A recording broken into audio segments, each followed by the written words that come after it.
চলো চলো আজকে তোমাদের একটা দারুণ জায়গা দেখাই, আমিও যাই সাথে তোমাদেরকেও নিয়ে যাই।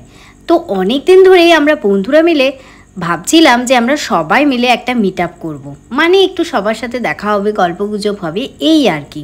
কিন্তু অনেক দিন যাবতই সেটা হচ্ছিল না। তো ফাইনালি একটা রবিবার ধরে আমরা বেরিয়ে গিয়েছিলাম।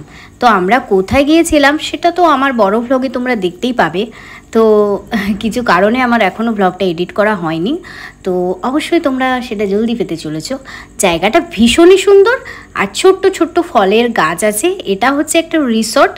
তো রিসর্টটার নাম হচ্ছে অরণ্য অবকাশ, যেটা হচ্ছে বাঁকুড়া জেলার ঝিলিমিলিতে আর কি রিসর্টটা বানানো হয়েছে। অনেক দিন আগেই রিসর্টটা হয়েছে, আমি আসছি এখানে ফার্স্ট টাইম।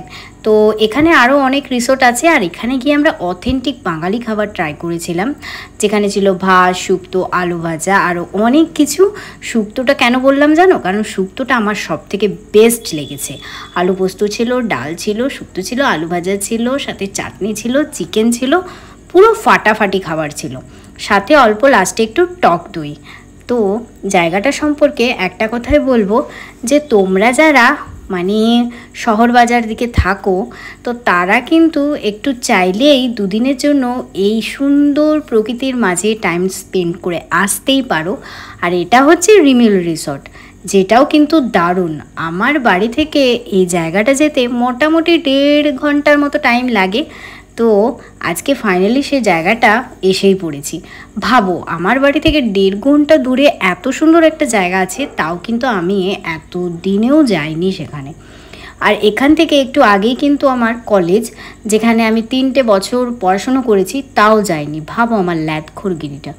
যাই হোক, এখানে গিয়ে হাঁসগুলোকে দেখেছি। এই হাঁসগুলোর নাম তোমরা আমাকে কমেন্টে জানাবে। আর এটা হচ্ছে কি বলো তো, এটা হচ্ছে একটা ড্যাম। এই ড্যামটার নাম হচ্ছে তালেবেড়া ড্যাম, যেটা ওইখানের মধ্যেই কাছাকাছি জায়গাতেই আর কি আছে। তো ওই জায়গাতে তোমরা যদি যাও, মানে ঝিলিমিলি যদি তোমরা যাও, তো তোমরা জঙ্গলের পাশাপাশি তোমরা এই সব জায়গাগুলো কিন্তু আসতে পারবে। আর এখানে কিন্তু সুন্দর সুন্দর ভিডিও রিলস বানাতে পারবে। আর সত্যি কথা বলতে জায়গাটাকে তোমরা উপভোগ করতে পারবে, সেটাই হচ্ছে বড় কথা। তো যাই হোক, সূর্যি ডুবো ডুবো অবস্থা, এবার আমাদেরকে বেরিয়ে পড়তে হবে। কারণ আমরা যখন বাড়ি ফিরবো সেই জায়গাতে, মানে যখন আমরা বাড়ি যাব সেই জায়গাতে একটা বড় একটা জঙ্গল আমাদের ক্রস করে যেতে হবে। তারপরে আমরা আমাদের পুরনো কলেজ একটু দেখে নিলাম। তো কি বলবো, এত বৃষ্টি হচ্ছিল যে মাঝখানে আমাদেরকে দাঁড়াতে হয়েছিল। তারপর একটু ফুচকা খেয়ে নিলাম, কারণ ফুচকা ভীষণই প্রিয়। তো ভিডিওটা কেমন লাগলো জানিও।